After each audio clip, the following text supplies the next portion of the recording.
श्री स्वामी समर्थ महाराज की जय। श्री स्वामी समर्थ सर्वांना। सद्गुरुनाथ हात जोडितो अंत नको पाहो, उकलून मनीचे हितगुज सारे वदक वना दाऊ। हे सद्गुरुनाथा, मला तुमच्याविण कोणीच नाही। हे गुरुराया, तुम्ही माझा अंत पाहू नका आणि माझ्या पाठीशी सतत उभे राहा। आणि ह्या मनामधलं मी जे दुःख आहे ते सतत तुमच्या फोटोच्या समोर मी सांगत असते। हे सद्गुरुनाथा, हे ब्रह्मांड नायका, मी येता जाता चलता फिरता जे काही मला वाईट वाटत असतं, मला कोणत्या गोष्टी होत नसतील, कोणतं काम होत नसेल, तर तुमच्या समोर बसून मी ते दुःख व्यक्त करत असते। माझ्या मनात जे काय आहे ते मी तुम्हाला सांगत असते आणि तुम्ही माझं सगळ्या दुःखाचं निवारण पण करत असता।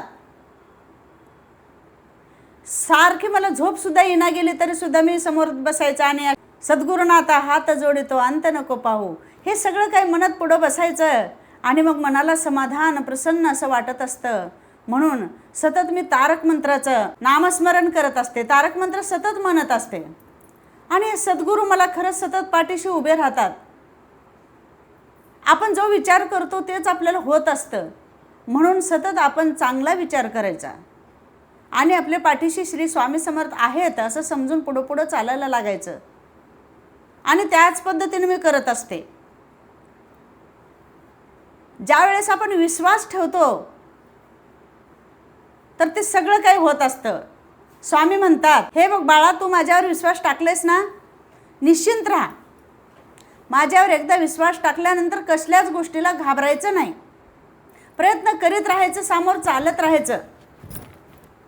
मी जसं मार्ग दाखवलं तसं चालत राहायचं, पण चिंता करायचं नाही। ज्या वेळेला तू चिंता केलीस तर माझ्यावर विश्वास नाही असं होईल, म्हणून चिंता करायचं नाही। विश्वासानं माझ्यावर विश्वास टाकले तर शांत राहायचं, निश्चिंत राहायचं। आपल्या जीवाला एक हुरहुर लागून राहते की बाबा मी करलेले होते खरं आहे का नाही, माझ्यावर स्वामी प्रसन्न होतात का नाही, माझी सेवा पोहोचलेली का नाही स्वामीपर्यंत, हे कसं उरलेले की मग मला अडचणी काय उरलेल्यात, मी एवढं करलेले तरी पण मला अडचण काय उरलेली आहे, असं जे आपल्याला वाटत असेल,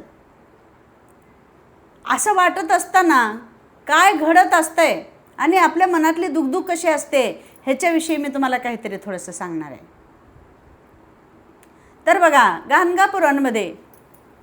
गाणगापुरामध्ये श्री गुरुदेव दत्त, नरसिंह सरस्वती, दत्तात्रयाची फेरी राहायची। गाणगापूरच्या मठामध्ये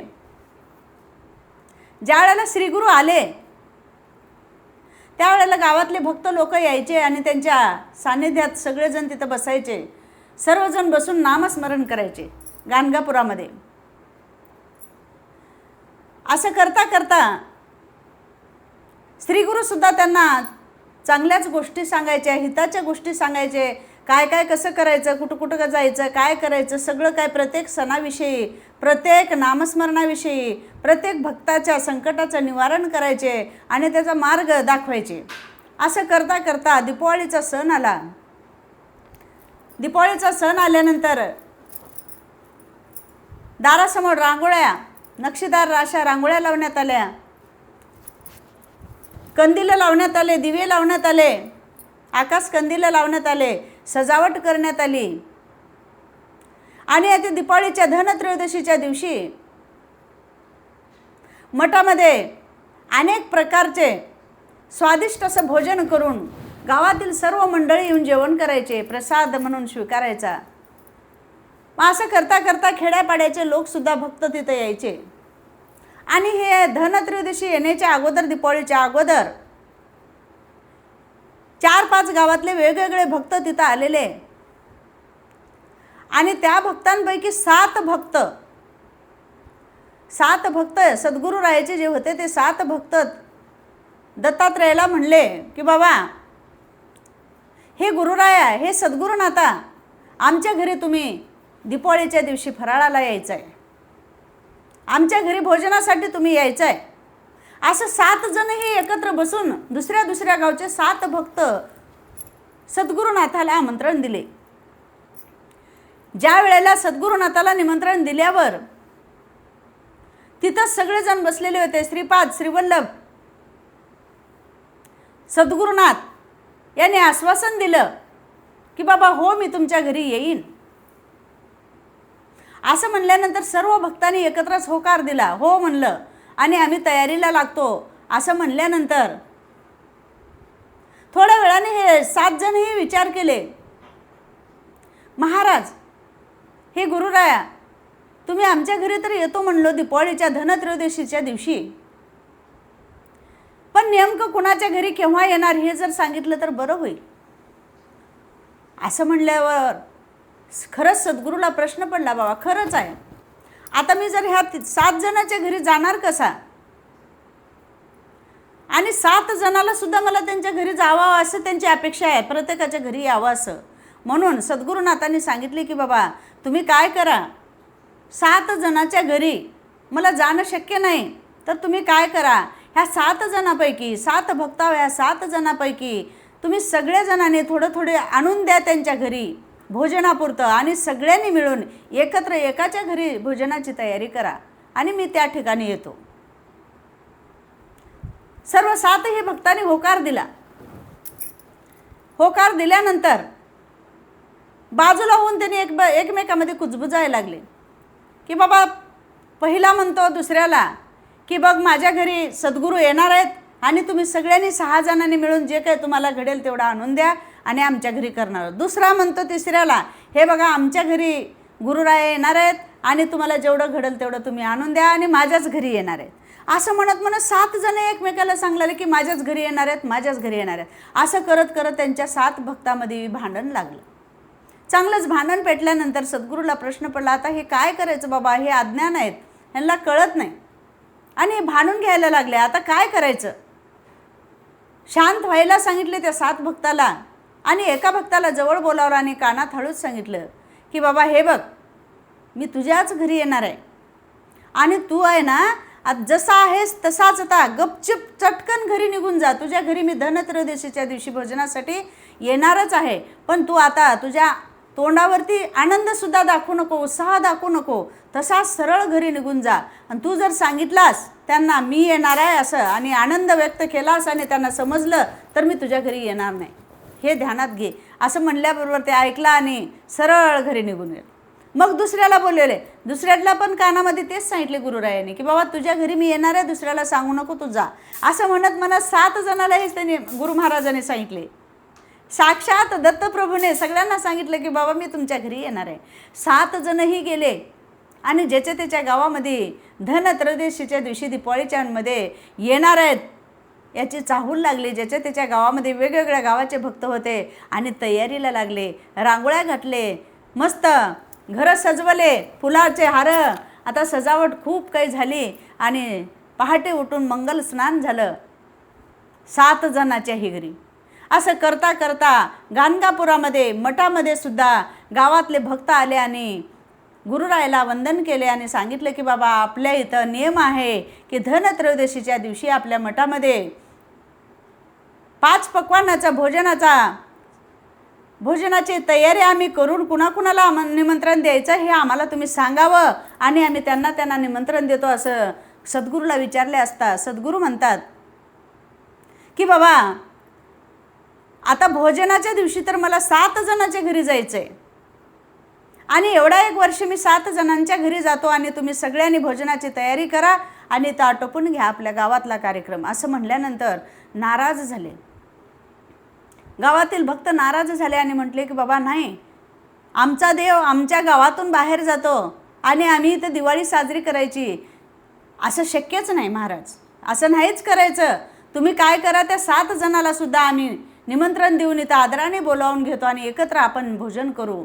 असं म्हणल्यानंतर गुरुरायाने हो म्हणून होकार दिला आणि आपण विचार केले. गुरुराया म्हणले बाबा आता ह्या मानवाला किती वेळ जरी आपण सांगितलं तर ह्यांना कळणार नाही, आपण ह्यांना सांगत बसायचं नाही, आपल्याला जे काही करायचं आहे ते आपण करायचंच आहे. यांच्या सगळ्या मनामध्ये भाव आहे, पण ते भाव कसा व्यक्त करायचा ह्यांच्या लक्षात नाही आलं.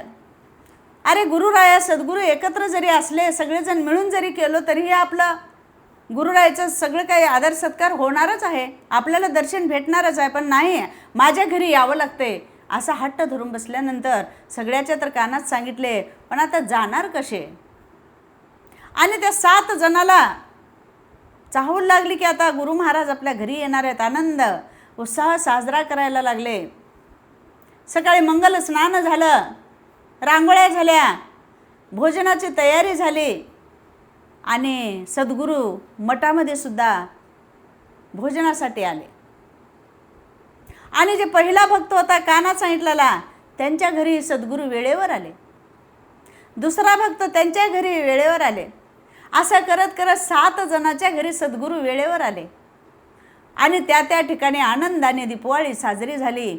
आणि सगळ्यांनी भेटवस्तू म्हणून एक एक वस्तू सद्गुरूला दिले, आपल्या गुरुला दान केले. आणि गावात सुद्धा गावातील मंडळींनी सगळ्यांनी मस्त पाद्यपूजा करून भोजनाचा आस्वाद घेतला. आणि सगळ्यांनी आनंदाने दीपावली साजरी केली. असे करता करता आणखी थोडक्या दिवसांनी मठामध्ये कार्यक्रम, पौर्णिमेचा कार्यक्रम आला. आणि त्या पौर्णिमेला सगळे भक्त आणखी एकत्र आले. मग मठामध्ये एकत्र आल्यानंतर सगळे एकमेकाला कुजबुजायला लागले. अरे बघ तुझं नशीब, माझ्या घरी सद्गुरू आले, माझ्या कानात सांगितले आणि माझ्या घरी सद्गुरू आले. आणि मला ऐन दीपावलीच्या दिवशी, धनत्रयोदशीच्या दिवशी माझ्या घरी सद्गुरू येऊन भोजन करून गेले. बघ माझं नशीब. आणि तू बघ तुझ्या घरी सद्गुरू आले. ते म्हणते काय वेडा आहेस का, तू कशाला खोटं नाटं बोलतो, देवासोबत अशी दिल्लगी करायची नसते, माझ्या घरी सद्गुरू आले होते. तिसरा म्हणतो अरे तुम्ही दोघे वेडे आहात का, माझ्या घरी सद्गुरू आले होते. असं म्हणत म्हणत 7 जण एकत्र झाले. आणि एकत्र झाल्यावर ह्या 7 जणाचं कुजबुज असं भांडण लागलं तिथं, की बाबा माझ्या घरी आलते तर हे खोटा बोलतंय, माझ्या घरी आलते हे खोटं बोलतंय. असं म्हणत म्हणत त्या गावातली मंडळी ऐकली. आणि गावातले लोक म्हणायला लागले, अरे तुम्ही 7 जण हे वेडे आहात का, सद्गुरू आमच्या मठामध्ये होते, या वेळेला आमचे गुरु आमच्या मठामध्ये होते, आम्ही सगळे एकत्र बसून पाद्यपूजा केली आणि भोजनाचा स्वाद घेतला, असं कसं म्हणताय तुम्ही. असं म्हणल्यानंतर गुरुराया हसल्याने सांगितले, तुम्ही सगळेजण शांत व्हा. आणि जे जे भेटवस्तू दिलते ती भेटवस्तू गुरुपाशी, सगळ्याची भेटवस्तू एकत्र दिसल्यानंतर सगळ्यालाच असं पटलं की बाबा माझ्या घरी आलते, माझ्या घरी आलते, माझ्या घरी आलते, सगळ्याच्या घरी सद्गुरू आलते. म्हणून सद्गुरूचा वास हा सगळीकडे असतो, सद्गुरूची ऊर्जा सगळ्यांना भेटत असते. मनी नाही भाव देवा मला पाव करायचं नाही. आपल्या मनामध्ये जर भाव असला तर परमेश्वर चराचरामध्ये आहे, परमेश्वर कुठं म्हणेल तिथं आहे. अरे साक्षात दत्तात्रेय, साक्षात देवरूप, त्यांनी काय आपल्याला एका ठिकाणी दिसणार आहेत का, सगळीकडेच दिसले. सगळ्या 7 जणाच्या घरी गेले आणि मठामध्ये सुद्धा राहिले. असा आनंद हाताने देणारा परमेश्वर परमात्मा आपल्या पाठीशी असताना आपण कशाची चिंता करायचं आहे.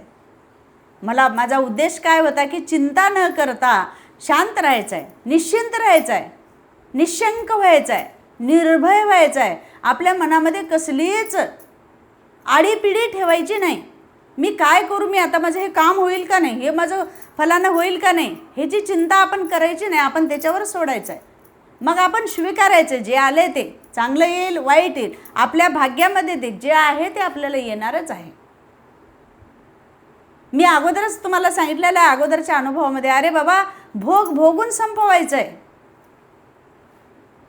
काय देवानं द्यायचं आहे. आपण आत्ता आलो आणि 4 दिवस भक्तीला लागलो आणि लगेच देवाकडे पदर पसरायला लागलो, नाही, आपला ह्या जन्मात केलेलं पुण्याचं फळ आपल्याला पुढच्या जन्मात मिळेल. आपण मागच्या जन्मात काय काय केलो आपल्याला माहिती आहे का. म्हणून आपल्याला भोगायचं येत असतो.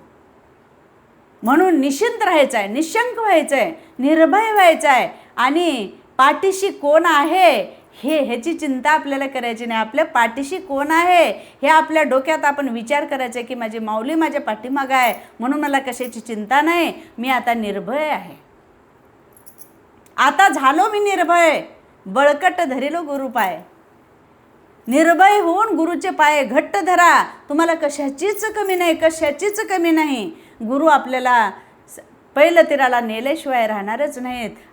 आपण स्वस्त असं निश्चिंत असं आपण त्या नावेमध्ये बसून मस्त आनंद लुटायचा आहे. आपल्याला पैलतीराला नेणारी आपली गुरुमाऊली आहे, म्हणून कसलीच चिंता करायची नाही आणि निशंक राहायचं आहे, निर्भय राहायचं आहे, डगमगू द्यायचं नाही, टाहो फोडायचं आहे. एवढंच सांगायचं आहे. सद्गुरूवर भरवसा ठेवा. याच्या पुढील भागामध्ये मी तारक मंत्र घेणार आहे आणि ते तारक मंत्रसुद्धा सगळ्यांनी पाहायचं आहे. आणि इथं मी अनुभव सांगणार आहे, तारक मंत्राचं सांगितलेलं आहे आणि लगेचच मी अनुभवातून तारक मंत्र म्हणून सुद्धा देणार आहे. सर्व भक्तांना असं वाटतं की मी सततच तारक मंत्र म्हणत राहावं, अशा कमेंट्स माझ्याकडे येतात. म्हणून मी आता तारक मंत्र कशा पद्धतीनं म्हणायचं आहे असं आम्ही दोघी सासू सुना तारक मंत्र म्हणणार आहोत. म्हणून कशाची चिंता करू नका. स्वामी आई आपल्या पाठीशी आहे आणि स्वामी आई पाठीशी असल्यावर निश्चिंत राहायचं आहे. श्री स्वामी समर्थ महाराज की जय.